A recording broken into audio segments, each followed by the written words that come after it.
Meu vídeo, Jorge. Guardiola encheu a bola do futebol brasileiro, do futebol sul-americano. Não descartou nem mesmo a possibilidade de trabalhar aqui. O Ancelotti chegou, né? Eu acho que pode abrir portas. Lembra do vídeo de ontem? Eu te recomendo assistir o vídeo de ontem. Acho que ficou muito legal. Na linha do abalo de convicções que essa edição da Copa do Mundo de Clubes pode causar. É por aí. Os europeus vão ter que mudar a maneira como eles encaram a competição. O Guardiola falou sobre isso ontem também. Esse aqui é um trecho muito importante que a gente vai repercutir no vídeo desse domingo. Mas antes você vai dar aquele like bonito pra gente, vai se inscrever, vai ativar o sininho, rumo a 370 mil inscritos por aqui. QR Code da G. Hoje o time do Guardiola joga. Hoje o Real Madrid também joga. Você pode se divertir na G com odds turbinadas para esses jogos do domingo, entendendo que você pode perder dinheiro. Então, vá com responsabilidade, com juízo. Você que tem 18 anos ou mais, numa plataforma 100% autorizada a operar no Brasil. QR Code na tela, vem pra G. Muito bem.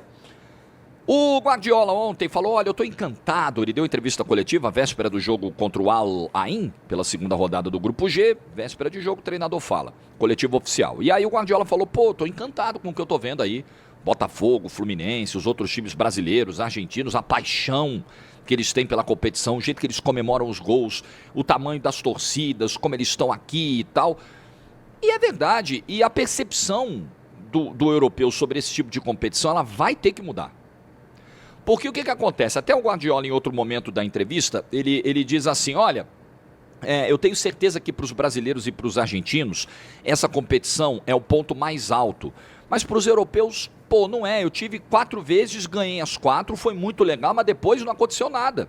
Tipo assim, a vida seguiu. Porque como é que era o formato? E ele não está desdenhando, ele não está sendo grosseiro, arrogante. Não tá. Ele está sendo realista, que é o que eu digo aqui para você. Às vezes tem gente que fica irritada quando a gente diz a verdade, mas a gente tem que dizer a verdade. Quando você fala, pô, o europeu não dá a vida como a gente dá pelo Mundial de Clubes. Pô, mas tá desmerecendo a vitória do Botafogo, do Flamengo. Não tô desmerecendo nada, tô só constatando. Agora, se eles não dão a vida, azar deles, porque nós vamos dar. Esse é o ponto. Esse é o ponto. E se essa percepção não mudar, a coisa vai ficar vexatória para eles. Porque como é que era o antigo formato do Mundial? Que é o Intercontinental que continua. Em dezembro vai ter de novo. Vai estar no meio da temporada dos caras. Então os caras vão jogar um clássico no fim de semana. Né? Por exemplo, Paris Saint-Germain ganhou a Champions. Então ele vai jogar o Intercontinental no fim do ano. Aí ele vai estar lá disputando a liderança do Campeonato Francês no sábado. Aí, pô, temos que pegar um voo para jogar o Intercontinental. Aí ele vai lá, joga um joguinho do Intercontinental, ganha, né? Ou perde, sei lá, mas na maioria das vezes ganha, volta. E o pau tá quebrando no campeonato francês, sabe? É um negócio ali no meio da temporada, para eles indesejado. Era assim o Mundial. Puta, vamos quebrar. Premier League, City, quando ganhou a Champions. Puta, vamos sair agora para jogar o Mundial. Tá bom, ganhamos, legal. Vamos voltar que o bicho tá pegando lá. É ou não é? Era assim o pensamento. Só que agora não dá para encarar mais desse jeito. Porque nada mais está acontecendo no calendário do futebol, no mundo do futebol nesse momento, a não ser a Copa do Mundo de Clubes. O mundo está parando. O que rola no Brasil? Um babaovismo de modelo associativo, pô. A gente tá num país que tem presidente sendo destituído de cargo, quase sendo preso. E não, sei lá o que, tudo bem, pô. Ando pra olhar o desempenho desses times. Não é mais um jogo, um negócio protocolar. Agora é um torneio onde você tem no mínimo 3 jogos, você tem adversários do outro lado babando, e não é só um adversário que você vai enfrentar na final, que vai chegar fazendo o jogo da vida. É uma galera, são vários, é uma competição grande. Então agora você tem que, peraí, agora a gente tem que fazer diferente, agora a gente tem que tratar isso aqui diferente. Eu acho que quando eu falo no vídeo de ontem sobre mudança de convicções do lado de cá e do lado de lá, é disso que eu estou falando. Do lado deles, né? Eles vão ter que olhar diferente para a competição. Eles tratam, a imprensa espanhola trata como pré-temporada do Xabi Alonso do Real Madrid. Não dá mais para fazer isso. Ou eles aprendem que não dá mais, que eles não vão chegar contra o Al Hilal e que vai ser uma baba. Não, Al Hilal, beleza. Não vai. O Al Hilal, em vários momentos, enquadrou o Real Madrid. O espírito não dá pra ser de pré-temporada. Ou então não manda os caras, pô. Então faz o seguinte, quer encarar assim? Então não manda os caras.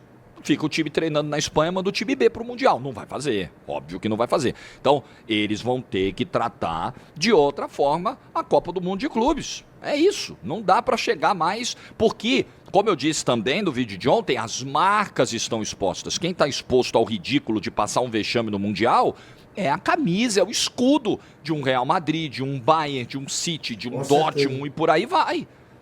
Você tem uma tradição a zelar, uma reputação institucional a zelar. Você vai ficar tomando pancada de graça? Pra quê? Qual é o benefício que você tem disso? Repito, num momento em que nada mais está acontecendo no mundo do futebol. Tá tudo parado. Todo mundo que ama futebol tá vendo isso aí. Tá assistindo, tá consumindo a Copa do Mundo de Clubes. E tá tirando conclusões. Olha, veja bem. Até mesmo, quando eu digo que o componente de rede social entra, né? Porque começam os debates, começa a provocação. Ah, vocês não são isso tudo, tá vendo? Até mesmo esse ego. Fala, opa, peraí, a gente sempre foi melhor do que eles, a gente precisa provar que a gente é melhor. A gente nos últimos anos está dando pau neles, por que de uma hora para outra? Não, peraí. Então, a abordagem vai ser decisiva para que eles consigam se provar de fato melhores. Tá bom, vocês são melhores? Então, beleza. Então, vocês vão ter que ir a Vera para o Mundial. Ah, mas é o fim da temporada, então dá um jeito. A Copa do Mundo também é no fim da temporada. Vai ter outra no ano que vem, a Copa do Mundo de Seleções. Também é no fim de temporada. E todo mundo chega dando a vida, não é? A verdade é que também todo mundo chega lá em fim de temporada, praticamente, né? A não ser os que jogam no Brasil e tal, mas a maioria dos jogadores de seleção atua na Europa e tal. Todo mundo chega no fim de temporada. Aqui na de clubes é um pouco diferente. Mas ainda assim é fim de temporada para muita gente. Então, tem que mudar a percepção. Então, gostei do que disse o Guardiola. E ele foi perguntado sobre treinar um time da América do Sul um dia. Esse também é um trecho que está repercutindo muito dessa fala do Guardiola. Por quê? Porque o Guardiola já foi elogioso ao futebol brasileiro em outros momentos. Super educado, super generoso com o futebol brasileiro, com a seleção brasileira, com a história dos jogadores brasileiros em outro momento. Não sei se foi uma piscadinha, mas foi um elogio gentil. Não chegou a ser uma paquera, mas foi um elogio educado, refinado e gentil. Dessa vez, eu acho que é tipo uma piscadinha, porque ele foi perguntado, ele falou, por que não treinar um time da América do Sul? Por que não? Muita coisa boa na história do futebol veio da América do Sul, especialmente Brasil. Aí ele cita 4 países, Brasil, Argentina, Uruguai e Colômbia. Veio muita coisa boa da América do Sul, especialmente desses países. Os melhores jogadores vieram de lá. Eles vão para a Europa porque as oportunidades econômicas e de prestígio são maiores. E é outra constatação. Eu, inclusive, tive a curiosidade de pegar a lista aqui do Transfer Market dos elencos da Premier League por nacionalidade. Então, da temporada 24-25. Essa lista da temporada 25-26 ainda vai ser atualizada depois do próximo mercado. Mas na última temporada da Premier League, que é onde o Guardiola trabalha, você tinha 34 jogadores brasileiros, maior número, a maior presença em termos de nacionalidade na Premier League é do Brasil, segundo aqui o Transfer Market. 34 jogadores. 8,8% dos jogadores estrangeiros, tá? Estou falando apenas dos jogadores estrangeiros, não colocando os ingleses nessa lista. 8,8% dos estrangeiros na Premier League na última temporada eram brasileiros.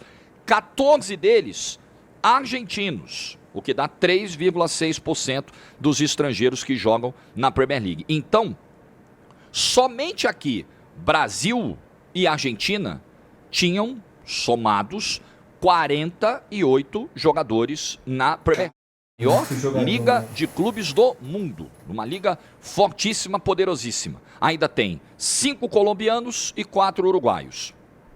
Então nós estamos falando aqui de um universo 34 com 14, 48 com mais 9, nós estamos falando de mais de 57 jogadores de Argentina, Colômbia e Uruguai na Premier League. Então é a força do continente sul-americano, sem dúvida. A principal liga do planeta conta com vários. O elenco do Manchester City tem Ederson, tem Savinho, tem gente importante, gente titular que veio daqui. Isso sem falar dos outros clubes. O Chelsea agora está levando o Estevão. O Nottingham Forest agora, que foi 7º colocado na última Premier League, está levando o Igor Jesus. E por aí vai. Então a Premier League deu o salto que deu de qualidade, de relevância, com a invasão de jogadores estrangeiros. E os sul-americanos foram e continuam sendo muito importantes nisso. Então, a gente acaba muitas vezes não dando o devido valor à nossa formação, porque de fato nós temos problemas hoje na base, nós temos um problema de cultura de formação de jogadores no Brasil, nós temos muitas vezes o privilégio da força em detrimento do drible, do talento, da qualidade individual. Salve, né? Isso sem falar em denúncias que a gente olha a Giovana mandando salve. Houve de esquemas em base, enfim, que pioram tudo, né? Que muitas vezes fecham a porta por um talento. Né? Vocês sabem exatamente do que eu estou falando. Quem viveu isso na pele sabe do que eu estou falando. Um problema que nós temos de falta de continuidade, né? De uma transição bem feita, de uma unificação de modelo de jogo da base para o profissional. Né? Muitas vezes o moleque sobe para o profissional na fogueira, sobe aos leões, sobe antes da hora porque tem que salvar o clube do rebaixamento. Aí ele passa a vida inteira na base jogando de um jeito, chega no profissional, pega um treinador que não viu nada do que a base fez e muda tudo e arrebenta com o futebol do moleque, quebra o desenvolvimento do moleque. Então a gente tem uma série de problemas aqui na formação de jogadores. Agora, a qualidade a gente tem. A mão de obra continua sendo boa. Isso é inegável. Que a gente continua produzindo jogadores, veja as vendas recentes que fizemos de Vinícius Júnior, Rodrigo, Endrick, Estevão, veja os patamares, vejam o que eles podem e já estão alcançando na Europa. Então a gente continua revelando. E com esse material e com vários desses jogadores jogando na Europa, o Guardiola olha para cá e fala, pô, tem coisa boa lá, por que não trabalhar lá? Por que não, por exemplo, um dia, ele falou em trabalhar na América do Sul, né? Pode ser clube, pode ser seleção. Por que não treinaria? Na verdade, a pergunta específica é sobre um time da América do Sul. O Guardiola hoje vê o poderio de um Flamengo, de um Palmeiras, faturando na casa de bilhão. O Guardiola hoje vê, porque, convenhamos, né? O Guardiola foi para onde? Foi para o City, um poderio financeiro absurdo. Então, quando ele fala, por que não trabalhar num time da América do Sul? Ele também só trabalha em... Pô, rapaz... Eu imagino o Guardiola visando uma potência da América do Sul. Não imagino, com todo respeito, o Guardiola pegando um desafio de um time intermediário, né? Ou de um time hoje com dificuldades econômicas. Um Vasco, um Santos. Já ia sobrar pra ele. Eu sabia que ia sobrar pra ele. Mano, eu podia jurar, eu tinha certeza absoluta que ia sobrar pra ele. Absoluta. Um Grêmio. Não imagino. Mas ele olha para o Palmeiras e para o Flamengo arrumadinhos, estruturados, arrecadando na casa de bilhão de reais, né? Óbvio, hoje ele lida com euro. E ele deve pensar, por que não? Ele olha para um Botafogo com um investidor bilionário como Textor, que em 2 anos fez o time chegar no ponto mais alto da sua história e fala, pô, por que não? Então, veja, é um conjunto de coisas, né?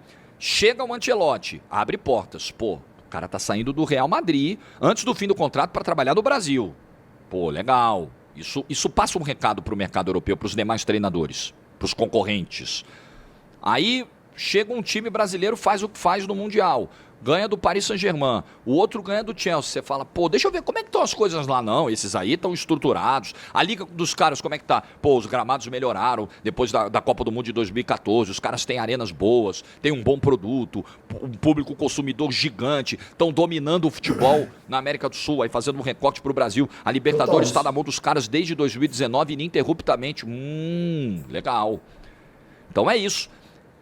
Eles sabem... nos últimos 25 anos aí, quantas Libertadores foram pro Brasil? Acho que outro grande efeito que o Mundial tem é fazer com que essa galera, os Guardiola da vida, tenham uma noção mais precisa da nossa melhora, do nosso crescimento.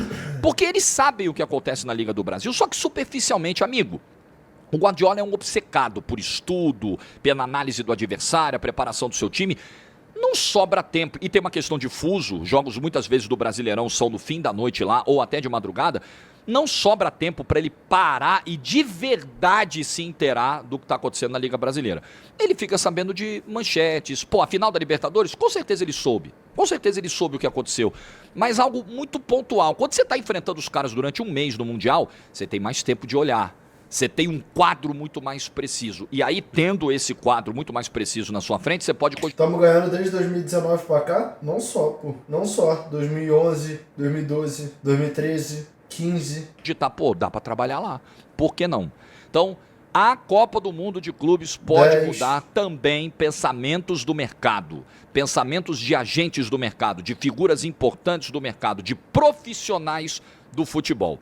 Se isso acontecer e se a gente conseguir atrair mais interesse, profissionais de níveis Quando o Grêmio com o Luan foi que ano? 17? Achei que tinha sido 15. cada vez Isso foi maiores para 2015. cá, essa Copa do Mundo de Clubes já terá deixado um grande legado para o futebol brasileiro, independentemente se vamos conquistá-la com um dos nossos 4 representantes. Não, isso aqui, tipo assim, só do que os times brasileiros já fizeram até aqui, eu falei na live, deve ter uns 3 dias atrás. É obrigação, tá ligado? Dos setores de marketing dos clubes e tal, conseguirem patrocínios maiores, investimentos maiores, porque tipo assim, pra mim é muito claro, por mais que sejam 4 times sendo beneficiados diretamente por estarem participando, ganhando dinheiro, visibilidade e tal, os que não estão participando e disputam a Liga Nacional Brasileira vão ser beneficiados indiretamente pela boa participação dos clubes brasileiros que estão lá representando.